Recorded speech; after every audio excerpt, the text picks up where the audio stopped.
Ah, here we are. Live. We Great. are live. My name's Wayne Gilbert. I'm a poet with Parkinson's, and I'm representing the Davis Finney Foundation today in a conversation with Kimberly Campanello.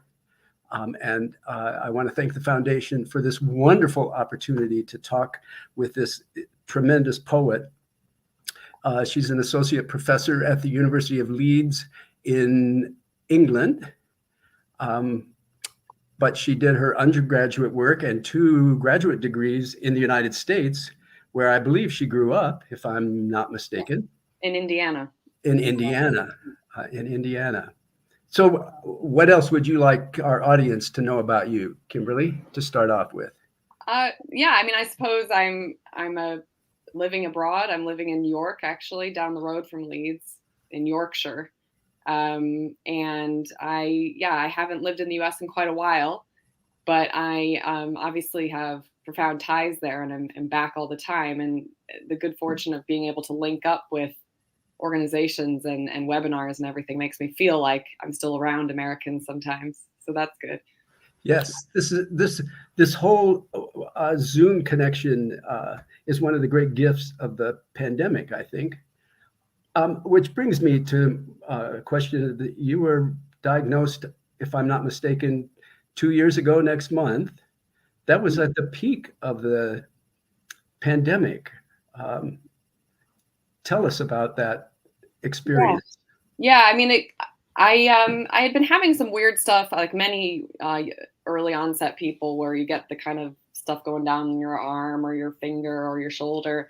So I had been having that since sort of 2018, and I attributed it to too much grading of paper and using the mouse, and I went for some physiotherapy, and they had me doing some like nerve threading against the wall, and so that went on for a little while. And then I had seen an acupuncturist who said, you really should see a neurologist. And I was like, oh, okay. So I talked to my GP, and he was like, okay, well, I'll refer you on for that. And it was soon after that we were in the COVID era, and the person who became my neurologist was working on a COVID ward. So obviously that's why I didn't see Yeah. him. So it took some time to, jump up the queue, as they say here, and actually go through the process. But I think I would have had 3 of the signs from kind of 2019. I dropped a whole pot of coffee on myself, burned myself really bad because I had a kind of micro tremor. So you look back at the signs and, Yeah. yeah. Yes.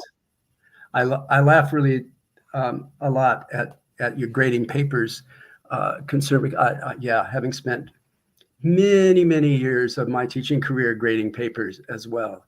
Yeah, that's understandable. So what made you turn to, or when did you, or how did you turn to poetry in response to this experience?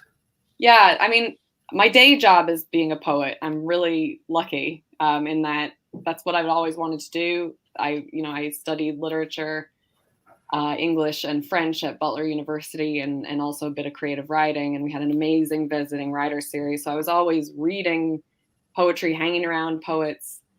And that's, like I said, that's what I do. I teach it in the lit side. I teach creative writing, and I write. And so, when you write things, and sometimes you keep them and sometimes you don't. And of course, when I was going through that diagnosis experience, I was writing. So it was one of the things I kept, but it's the only thing that I've written in poetry. I've written a bit of prose about it since. But I mean, it wasn't something that I set out to do. I think that's the way my process definitely works, is you never know kind of what's going to happen or what's going to come up in your writing or why. But it did come up. I wouldn't have forced it, though. I think that's the thing, is I wouldn't have put any more pressure on myself than I already had going, because it's tied to my day job. Now, for other people, it might not feel like a pressure moment, but I think when you do something for your job, you want it to be good. So I think you were referring to the specific poem of Moving Nowhere Here. Yeah. That there will be a link posted to that poem in the chat room there, and we're going to circle around that poem quite a bit, I hope, as our conversation continues. When and where did it begin then? How did it how did it emerge as a topic for you to explore? I mean, I think when I was initially going through the really scary period of having the neurologist tell me in April that he thought I had Parkinson's, and here's why. But we're going to run you through these tests because of your age and your gender. And I was like, oh, okay. But then, of course, as the more you read about it, including watching webinars, I went for quality sources. I didn't go for the kind of, hellscape of the internet. But, so I was like, oh, I think it is Parkinson's. And people kept saying, no, it's not. No, it's not. It can't be. And I kept saying, I think it is, because my brother's a scientist. We've read the peer review together, and it's, you kind of know when you really look into it. So I knew between April and June, when I went back after I finally got the DAT scan results and stuff, because that took a lot of time because of the backlog from COVID as well, just getting the results back, getting them read. And in that time, I was just doing loads and loads of walking. I was walking all over York, where I live, which is on the River Ouse, which you can imagine sort of Viking boats going up and all sorts of, historic, it's a Roman city, it's a Viking city. It's Constantine was crowned emperor here. Like, there's all sorts of amazing history. So I was walking and walking along the River Ouse, which features in the poem, although I don't specify. And I often make notes in my notes app in my phone. Uh-huh. So I'm not like a notebook poet. I'm more of a phone note poet. And I just started noting down like what I was thinking, but not in poetry, just in like fragments of words. So nobody would ever be able to figure out that's that led to that poem. But for me, it's kind of a shorthand, I guess. And so that's kind of where it started. What metaphors came along with that? I mean, I hear walking and these incredible historical roots of the place where you are. What metaphors first began to emerge for you as worthy of exploration or especially meaningful? Yeah, I mean, I think one of the things that comes through a lot is flow, the idea of the flow of the river, Yes. The flow of dopamine or the lack of flow, the flow of creativity. The flow can be dangerous. It can be pleasurable. It can be all sorts of things. So that was a sense that I was getting because the Ouse tends to flood, which it floods because of climate change. So, there's always a sense of, Yes.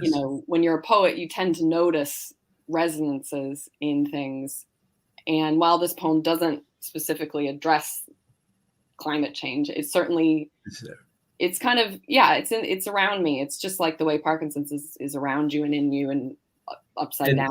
And completely inescapable. That's really interesting because the first thing I did, I was diagnosed in 2005 and just before my 55th birthday, not nearly as young as you are. But the first thing I did was go home and write. And the first poem that I wrote is one I still often use in workshops with support groups and such, was just a mad kind of search for metaphors with which to sort of get my hands around this crazy diagnosis. And one of the metaphors I went to was kind of this climate change, as if somehow in my own body there was this shift that was equivalent to the climate change of the earth as a body itself. And you address in your work a lot the business of being a body, of being embodied, and suddenly there's this Parkinson's, which is so much about the body. Did it bring did the diagnosis, not the diagnosis itself, I mean, but now this new presence in your life, so to speak, bring a new connection to your own body or to your understanding of being a body? Yes, I mean, definitely. I think because, well, most of us take our bodies for granted until something goes wrong. It's a bit like a car, until something goes wrong, you don't really notice it. It just gets you where you need to go. But, for me, especially, you can see all my books behind me. I'm a person who likes to sit down, read with a tea. I always have enjoyed outdoor activities, but never in any real consistent way because I get distracted by by those things. So in terms of my relationship with my body, I had to understand and begin to push it to its limits, which there's a little stanza in the poem where I talk about kind of you have to make the hard things even harder and count down by whatever, Mm-hmm. Market people will recognize that, of course, but it's that thing of like pushing, understanding the limits of your body, which is understanding the limits of mortality or understanding the limits of bigger questions as well that I already thought about as a poet, but maybe not quite as viscerally. And I do play with that in the poem, the kind of I, you, the speaker of the poem versus the addressee of the poem, which you're never quite sure. Is the addressee Parkinson's? Is the addressee the neurologist? Who is the addressee? All of the above. Yeah, exactly. I or the river. I kind of play with that in part because,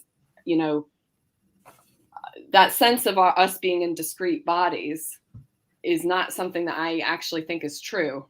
I think we're all in a bigger body together. Mm-hmm. And that for me, the experience of illness makes that clearer because when you experience ableism or when you experience difficulty, you need other people, but you also notice when the structures around you aren't holding you and holding each other and that sort of thing. So it's a kind of a philosophical, I suppose, point that I already felt, but prior to the kind of general malfunctioning that occurs with Parkinson's. But of course, it becomes more blatant. It becomes more. You can't ignore it. Well, I'm struck so much by how I was just about to say how Parkinson's is like in your face, but even that phrase has a kind of literalness, a literal meaning with Parkinson's, and that's so much the case that so much of the language that we talk about Parkinson's, that we use talking about Parkinson's is really metaphorical, and yet at the same time, it just has this incredible, at least for me, literal quality that metaphors never quite had for me. I think that's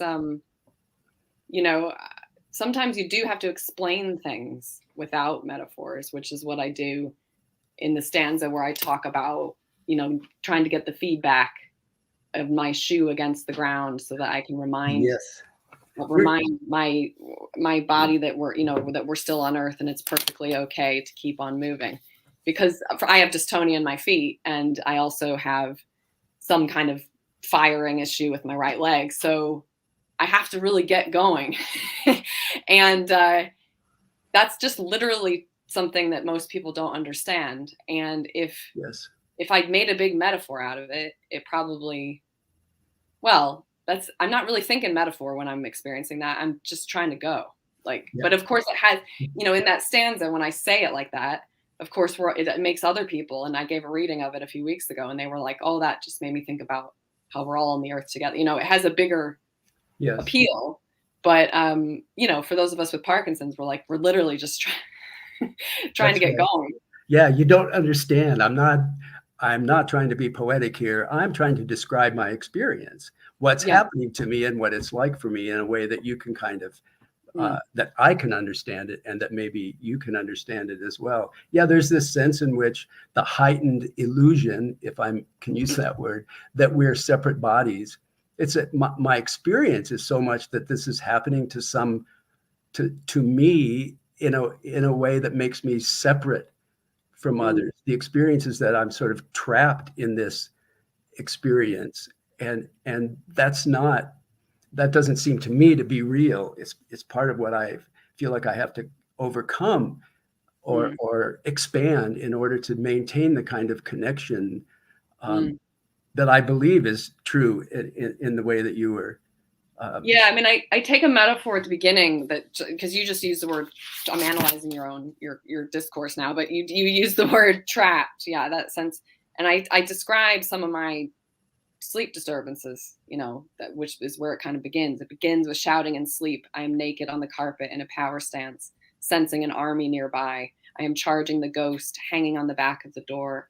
I am trapped inside the shimmer of a spice cupboard, boxed into fetal position between jars filled with dried leaves. Mm. And, because I did actually literally have a dream in which I was like in this little spice cupboard surrounded by all this stuff. And it was really scary, but also really interesting because I was surrounded by all these jars. But the leaves come back a few times in the poem. And Yes, they do. I think that sense of with Parkinson sometimes, or at least for me, I can't speak for anybody else, but there is that feeling of being trapped.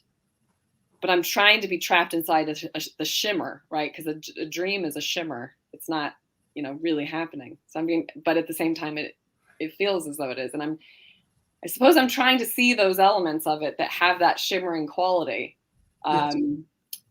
with, that give me something, I mean, I think we're always trying to get something out of stuff, but, it's hard to do that. And I don't think we can do that all the time. But I think sometimes the literal things that occur in your life actually have meaning, enough meaning for you to loop together into something that works for you as a philosophy of being. And that's to me what poetry is just looping those things together. And it's one of the things I love about this poem in terms of its form and structure, as well as the language is generally very simple and straightforward and uncomplicated. Not that it's an easy poem to understand, but not that it's remarkable in that way. But I wanted to point out two things about that. What the stanza you just read, and that is, one is there's only two places you make the slightest reference whatsoever to war, fight, military, and they're almost you could miss them if you weren't looking for them. This is something I'm personally obsessed with. I didn't notice it until you mentioned it in your email, Wayne. So I was really? like, whoa. Yeah. Well, I'm curious about why or how it is you avoided all of those cliche, false dichotomies of the fight, fight, fight, war, war, war, soldier on metaphors that are pushed so hard in communities of chronic illness, and serious illness as well, disability too. Yeah, I mean, I think in part, I think there's a couple of reasons why I wouldn't gravitate towards that.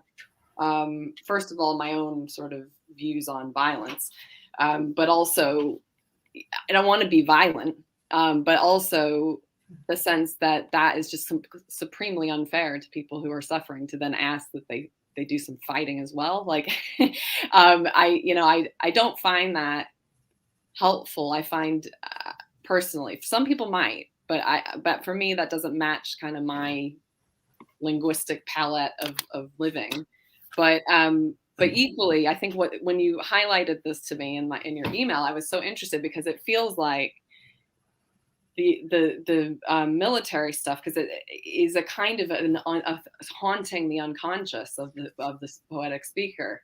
But the poetic speaker, much like, I'm talking about myself like I'm the poet, but I am. I mean, I've constructed a speaker, right? So yes, the poetic speaker is haunted by those violent metaphors, and then much like the technical language, which is also refused, doesn't pick it up. And I actually think I didn't know I was doing that, but it's part of the kind of way poetry works, isn't it? And you get a really brilliant reader and they're like, you did this. And you're like, what? Wow. I'm so brilliant. Yeah, right on. Right. That's so true. And then what I found remarkable was then the leaves in the end of that first stanza. And I could almost, I don't know, I thought of like bay leaves, that, or all the herbs that are really kind of dried leaves.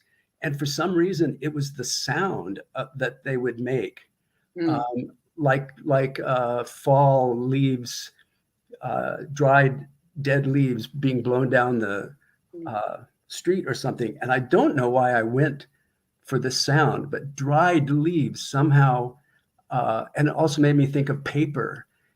And gosh, there are just so many ways to think of leaves.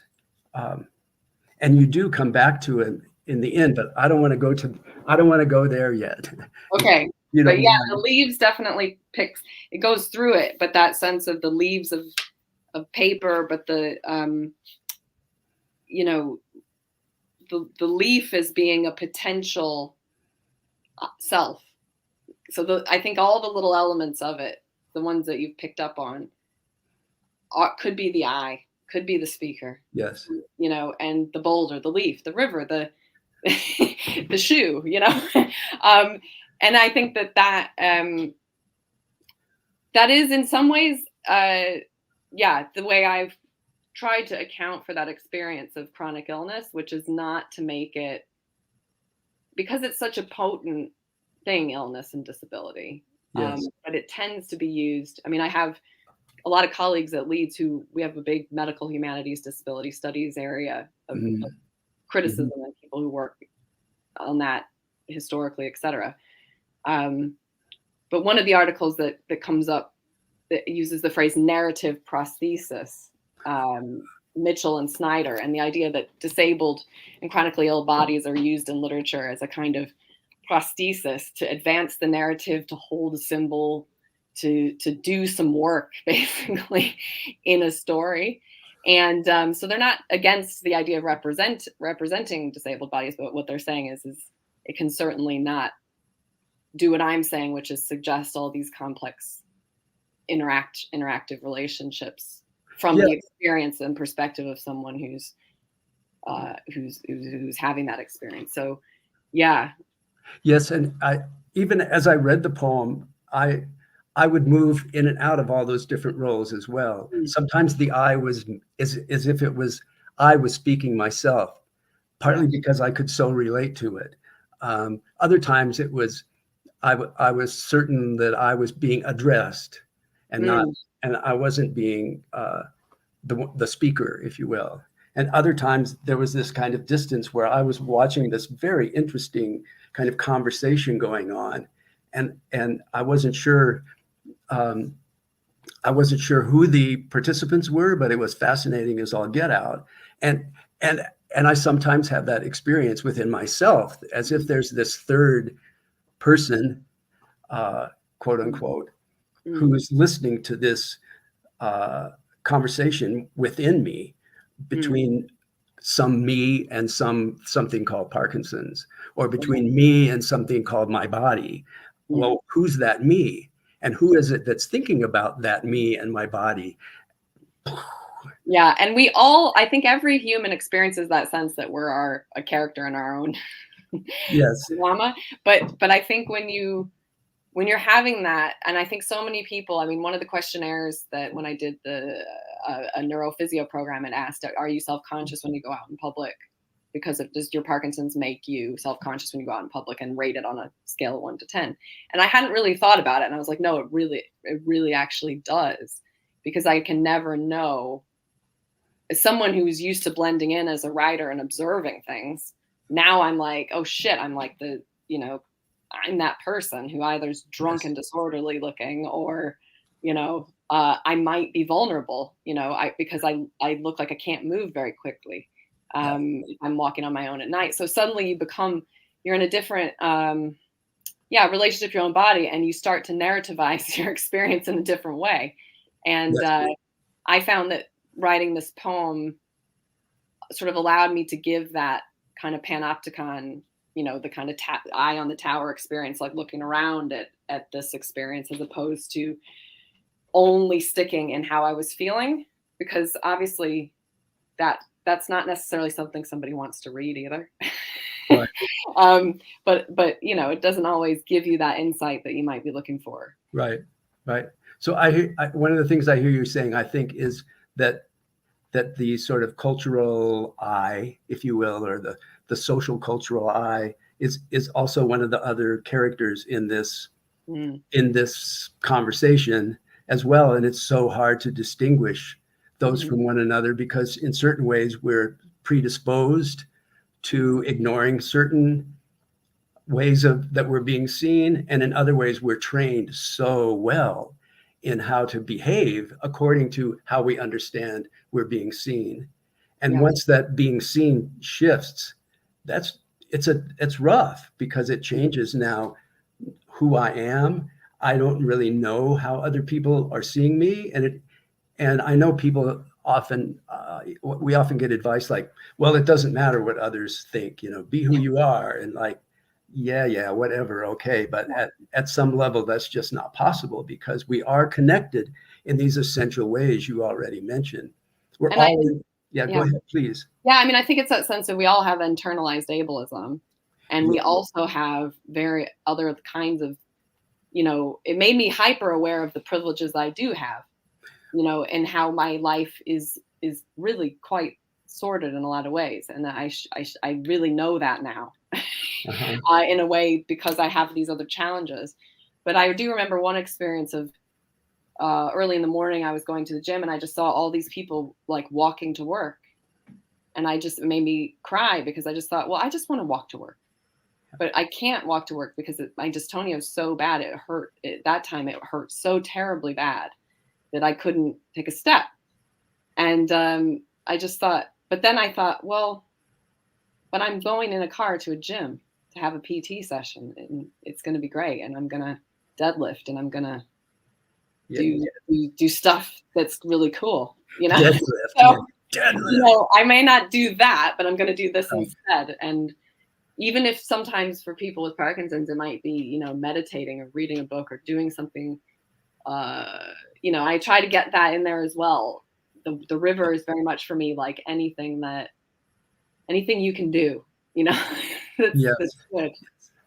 As I've aged, I've noticed more and more how I've sort of like aged into the stereotype in certain ways. That is in terms of my appearance and the way I can move in the world. Mhm. So that's been very strange because, of course, that's not the way I've seen myself, and that's certainly not the way I'm used to being seen, which is rather egotistical, perhaps. But yeah, all of those things begin to shift in really strange ways within, and make us aware of being in the world in a different way, analogous, I think, to being in our body in a new and different kind of way too. Mhm. I One of my favorite sections in your poem. Do you have your poem handy I do, there? yeah. Oh, good. I'm so glad. It's the one that I printed it out, so it's page 6, but it has the boulder. Oh, In yeah, it, the section I mean. I have to be the boulder, yeah. Yes. I mean, and maybe down through yeah, move together, or wherever you feel inclined yeah, to stop. yeah, sure. In general, with this, to live my best life, I have to be the boulder that the river flows around. Is that a cliche? Or something my counselor or trade union told me to say? Am I a boulder or the boulder?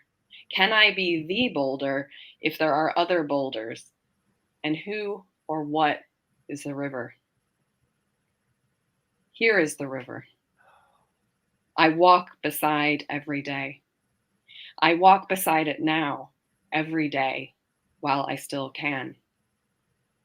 I am not a boulder when I walk beside this river. Often I have wished we could hold each other's trembling hands and move together. I I even mean, get a bit worked up with that because I can feel myself down by my river. So, um, it's, I mean, it brings tears to my eyes. It does, honestly. The first, um, well, I'd talk a little about the relationship of the boulder and the river, and the walker. In a way, that's what we've been talking about. But in the context of this section of the poem, would you? Yeah, I mean, I think it goes back to what you sort of unearthed, you know, in your questions, and the sense of metaphor being really important. This idea of, well, if we like Lakoff and Johnson's book about metaphors we live by, if we live by metaphors, if we live by concepts, then something like an article and a boulder and the boulder, the technical stuff of language actually becomes really important. Yes. And so when you're like, okay, so now I'm the boulder and the river, and you know, this is how I was being communicated to, you know, as I say, this is something they said, which is true and very, very helpful. I'm not dissing this as a way to think about things, but I'm trying to take it back to what it's really about, which is the universe, I guess, nature, the river, you know, the sense of whether I am the a boulder or the boulder, like, you know, the river is there. And I think it's that sense of, I mean, it's not trying to use nature as either as a kind of instrument of my own comfort. Right. Because I am also thinking about the river being with the river as the river, you know, holding the trembling hands and move together.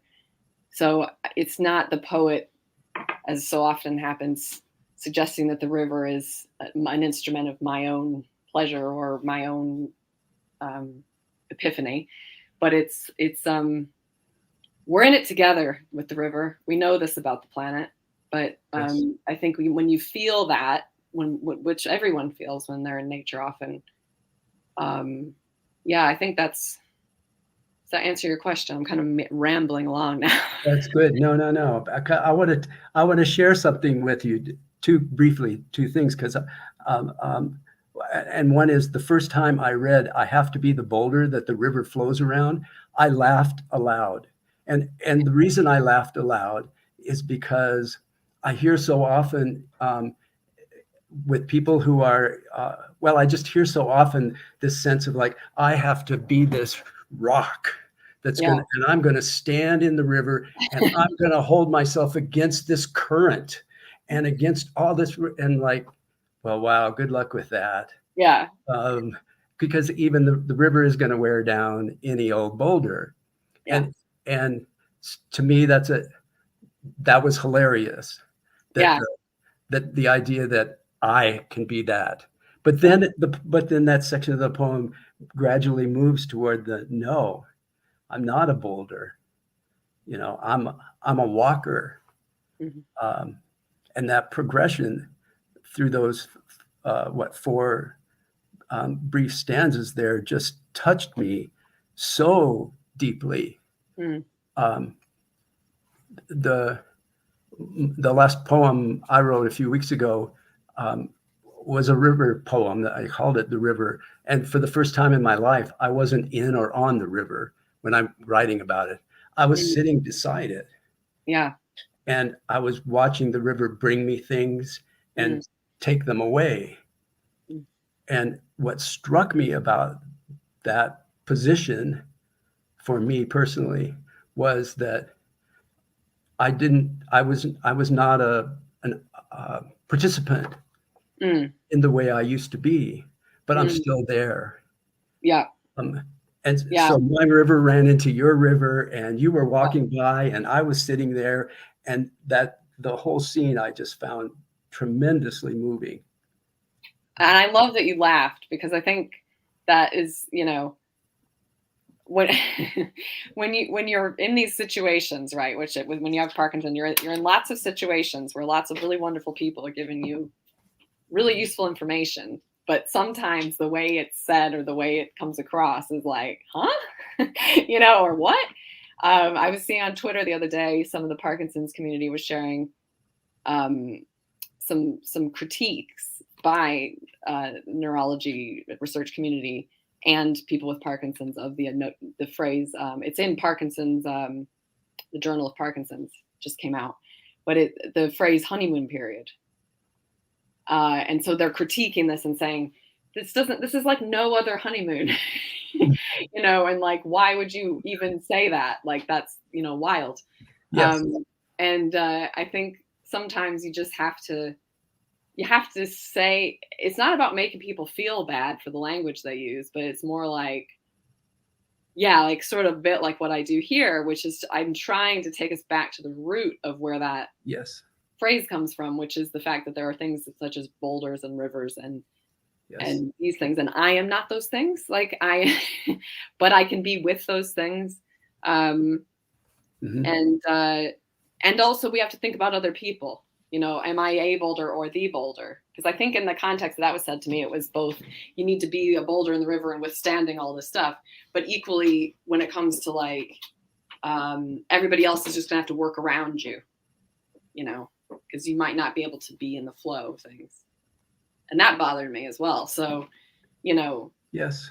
Yes. Well, and that is an experience that many of us have with Parkinson's, is the sense of being left behind, um, or being left out, not being able to sort of stay on top of the flow of conversation. Even I was sitting at a table with a group of people, a large table, in a support group, and the conversation I'd shared a couple of poems, and we were talking about them, and going around the table, and I thought I was being very careful to let everyone have an opportunity to speak, but after a short while, a man sitting in a wheelchair, all bent over, stereotypically, like slammed his hand on the table so hard it just startled everyone.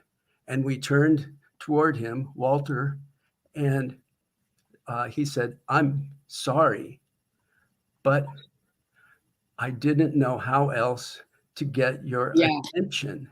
yeah, yeah, yeah, And I have something to contribute," he said.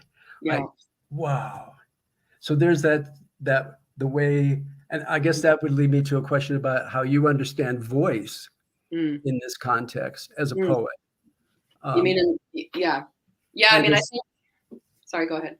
no, that's okay. You go ahead, please. Yeah, I mean, I think you picked up on it in the note you dropped me, where you said, you know, sometimes the tone is a bit almost sarcastic, and sometimes it's quite meditative, and sometimes it. And I think I mean, I'm not the sort of poet, I think, who's trying to embody a kind of wisdom that I believe other people can get from me. I'm interested in how language works, but also how it has these different registers and different tones and different colors, you know. And so I'm not trying to create a unified field. Um, I was very influenced by the poet Charles Olson in his sense of Mm. the open field of language and the line as a unit of breath, and also by I'm just thinking of American poets because I'm talking like in America, but you know the poet John Berryman, who Mhm. strangely enough, my colleague Simon Armitage said when he read this, he said I could see Berryman in there for some reason, and I'm like, that's really insightful Yeah. because John Berryman's 77 Dream Songs, where he has all these different voices that are all the voices of his own consciousness and Right. the consciousness of America, I suppose, is really, uh, you know, it's very much a part of my kind of upbringing, my poetic upbringing. And so the fact that he picked up on that, I was like, whoa. But yeah, the voices, I think in poetry are so, you know, that's why we turn to poetry, is that sense of the overheard voice, you know, the I or the you or the, you know, in lyric poetry, which this is a long poem, so it doesn't really qualify as a lyric poem, but I think it does some of the mode. It works in a lyric mode in many ways, but it also dismantles it because I'm actually quite an experimental poet. But I'm interested in, if I say I to you, what do you know, how does that work on you, and how does the way my I sound uh, Yes. do certain things, and then and for people, I guess with Parkinson's, I think we all have these different eyes, right? We have the eyes that we might share with our care partners, and the eyes that we share with our neurologists, and the eye that we have in these different settings. And I think in this I'm very much trying to give that eye a chance to breathe instead of imposing a singular one on it. Yeah. Well said. Well said. And and I I don't think it's a long poem, and I think it's a lyric poem. I'm sorry to disagree with you in that Yeah, regard, I will because it accept does that. not. I'm sorry. I will accept that. Well, yeah. I mean, it doesn't read like a long poem. The Mm, first time I looked at it online, I had to scroll. It seemed like forever. And I thought, mm, oh my gosh, but it does not read that way. And I want to encourage our audience to, mm, after following our conversation, to read the poem and do not be intimidated by what seems like a length, because this poem flows wonderfully. And if you think of the poem itself as a kind of river flowing down one side of the screen as you read it, mm. you'll, just like riding on a river, it moves right along and takes you to the end. Mm. And I that's the way I experienced it as a reader. Yeah, I think it does have a feel. I think, because of the way I've been influenced by certain poets who think about breath and think about breathing, which again is so important for people with Parkinson's, because I've noticed I get a little catchy catch in because I give a lot of lectures in front of a lot of students. My nervous system gets all jacked up because I get excited. And then I'm like, running out of breath. So now I'm thinking even more than I was about Yes. how does the flow of language, and all poetry I think needs to be read aloud, but when I'm reading it aloud, how does that transition from section to section allow me to move into different voices and into different kind of states of mind? Yes. So yeah, that's great that you feel that way, because I definitely don't want it to feel like a slog, even if Parkinson's is a bit of a slog. I want the poem to feel like a breath, you know. Yes. Uh, Yes. I, I'm I love jazz, and I fell in love with free jazz, and I feel I didn't really start writing poetry seriously until I was 50, and it came, and I worked a lot with musicians, and they taught me breath and how to really listen in that way. mm, And to me, that's this poem kind of reads like a, a good improvised jazz piece that flows just from one to the other. Even the little hyphens or dashes that divide the stanzas don't stop it. A number would sort of stop the eye for a moment.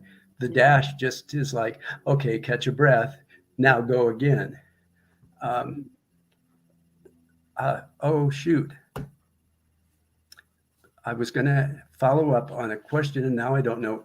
It just went put you right out over Well, there. I have because it's so interesting to hear you talk about music, because I think a lot of poets have that link with music and with um, because we think of reading as a thing that you do privately, but poetry actually is happening in time and is more ephemeral, and even though it's in a book or written down quite a lot. So I think about that a lot. The idea of the moment, the gesture of the poem, Yes, um, and the way that it disappears in the yes, air. that a true, like a true jazz performance, it has to disappear. It, even recording it is a kind of Mm, denial of its essence in a way, because of that ephemeral quality. mm, You can't play the same piece every time. But I mean, that's another beautiful thing about poetry, is you can read a poem mm. 10 times, and you notice something the 10th time you can't believe you missed the first 9 times. And there it is, brand new. Can um, I talk about the last line, the last stanza yet, yes, or no? please. I was just going to say, will you please read it, and then yes, because Because I think it relates to this idea that totally. you brought up. Um,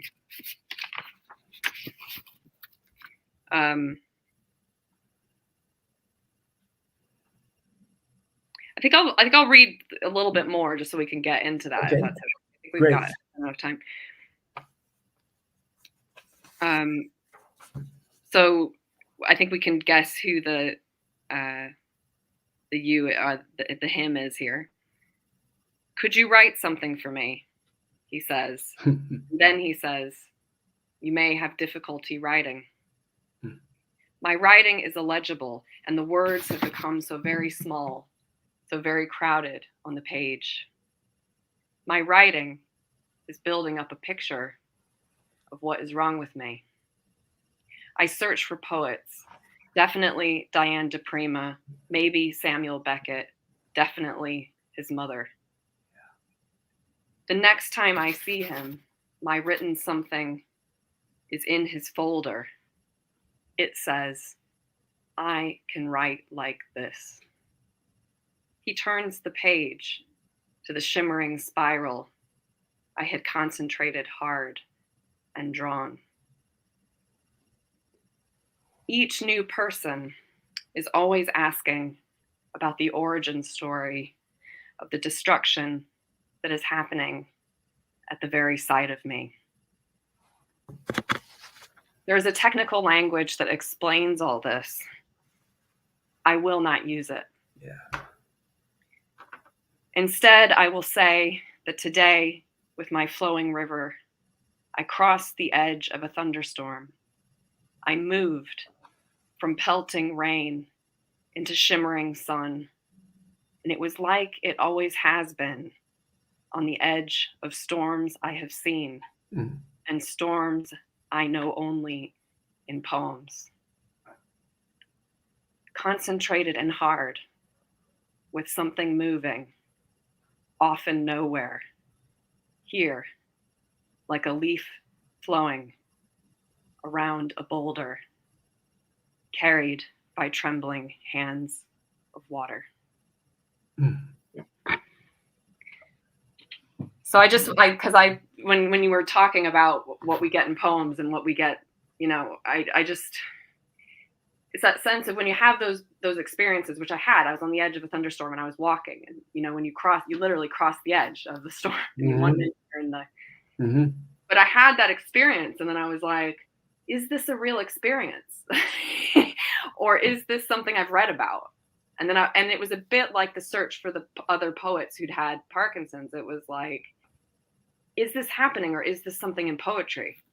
But that's what poetry is. I mean, poetry makes you understand that the bigger picture of things is this edge. We're on the edge all the time. And I think with Parkinson's, we're always on that edge between states, and I think of how that has a bigger, there's the literal experience of it, but there's also the way in which it's a kind of a spiritual transformation that's happening second by second for some of us, or depending on the time of day. And, I just found that sense of the storm as being the literal storm, but also the storm of Parkinson's, the storm in poems and all the ways I can take. And that's that metaphor, that experience, expressing it in that language, to me is so much more meaningful and descriptive and orienting or disorienting in the way that this experience is than all the war and fight imagery put together. It's just so a storm, yeah. But the image that I take away from this poem every time I read it, that has truly changed the way I think about myself, even Kimberly, is the leaf. Now the leaf and is flowing. The water is a hand, a trembling hand, and this leaf and the hand and the water are flowing around the boulder. It's like a Zen garden moment, almost. That image is just exquisite. Absolutely one of the most beautiful things I've ever read, certainly about Parkinson's, and yet doesn't wrap it up too neatly, because our experience isn't like that. So wow. Yeah, I mean, I think it probably does wrap it up too neatly, but that's what art does a lot of the time. In a way, it's a moment, it's a pause. But I mean, I suppose the leaf is taken on a journey throughout the poem, and there the leaf is is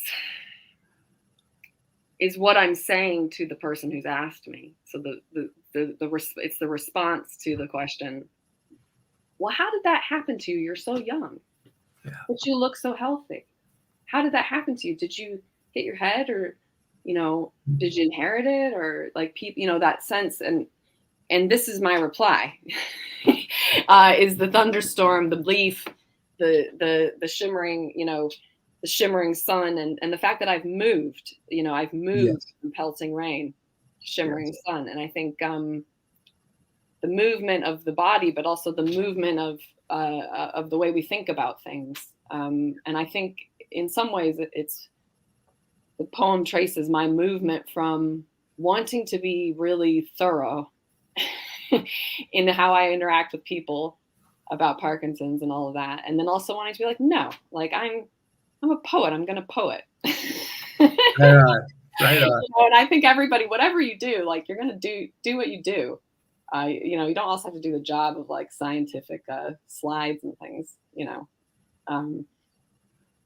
I mean, I love science. It's not that. It's just like when it's about your own brain, you're a little bit more reluctant to go there. Yes, indeed. Yes, indeed. Well, and the moment, we never stay in that moment forever and ever. Amen. As if it's all we figured it out. We got the answer now. So good. I'm done. No, I think we have to go through all the developmental movements of your poem over and over and over and over again, and each new, because it's progressive, and each change brings the need to sort of process it again. I mean, I think it could be interesting to note that so this poem was written in sort of between April and July of 2021. And then it was accepted by Granta in October 2021. But then they have such a pile of things to publish because they're a massive operation. I was just waiting and waiting for it to come out. And I told everybody who was very close to me and my people at work and stuff, but I hadn't kind of come out as a public person with Parkinson's. I was waiting for the poem because for me, the poem was the thing. The poem is me saying what I want to say in a way. Or until the poem is out, I didn't want to say anymore. It was kind of weird, but it's like the poem is saying it, and then I'll follow up with whatever comes after. Yeah. But when they got in touch with me in December and said, we're going to bring it out in January, I was like, oh no. So I started revising it, tweaking it. And then I was like putting more stuff in it. And then I did like 4 more versions. I had them spread all over my yoga mat on the floor, which is where I do a lot of work because of the Parkinson's, so I'm always like into some kind of contortion. And then at the end of the kind of week, I was like, nope, going back to the original version, because it was the immediacy of that experience. And so in a way it ties up that experience, as you said. Does it tie it too neatly? Well, I think it ties that period. Obviously there's a saga ahead, wherever we're going, moving nowhere here. But so yeah, I think stay tuned. I don't think I'll be writing more poetry on Parkinson's, but I probably will write other things because I feel like I think I've done what I need to do with it here. Well, I look forward to. But I suppose that's kind of how I feel about it anyway. Yeah. Okay. I really look forward to those, whatever form it takes. I look forward to what else you write about Parkinson's, as well as other things, because of course that's people often think I only write Parkinson's poems, which is of course not true, but that's kind of the impression. Well, this has been such a pleasure, Kimberly, to chat with you and about this poem and your experience with Parkinson's. And I look forward to doing it again sometime, perhaps. Thank you so much for being here in the early evening at your place. It's getting darker out, yeah. I can see that in the background, yeah. Well, you've been such an ideal reader, Wayne, because of all your expertise and because of your experiences. So thank you so much for giving me a careful look over. My pleasure. It was just wonderful. Thanks again.